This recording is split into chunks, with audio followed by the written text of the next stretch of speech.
A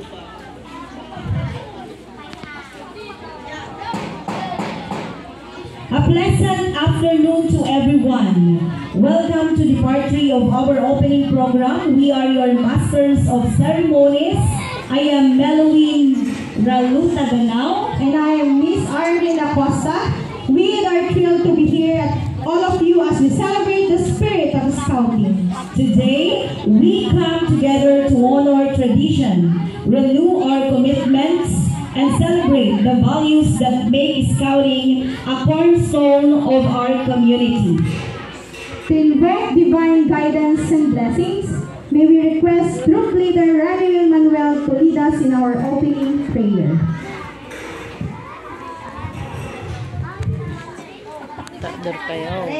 Let us pray. Everybody now, be quiet and let us pray. Are we all ready now?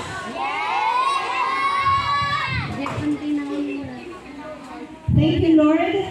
Muli, Panginoon, kami po nagpapasalamat sa hapon na ito na muli mo po kaming sasamahan. Sa pagpapatuloy ng aming event, hiniling po namin ang iyong guidance, ang iyong protection. Ganon din, Father, hiniling din po namin na ang iyong kapayapaan manatili po sa aming lugar, sa lugar na ito at sa aming mga puso, Panginoon.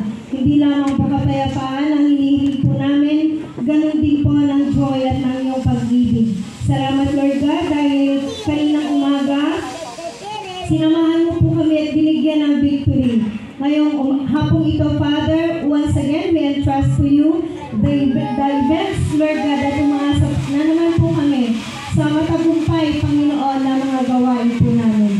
Lord, we entrust to you all these scouters, Lord God. Ikaw nga pong patuloy na mag-ingat sa bawat isa sa kanila. Mailayo sila, Panginoon, sa mga bagay na hindi maganda at kaaya-aya. Sa amin pong lahat who are here to watch sa mga palabas ng mga batang ito. Lord God, salamat dahil ang aming puso mapupuno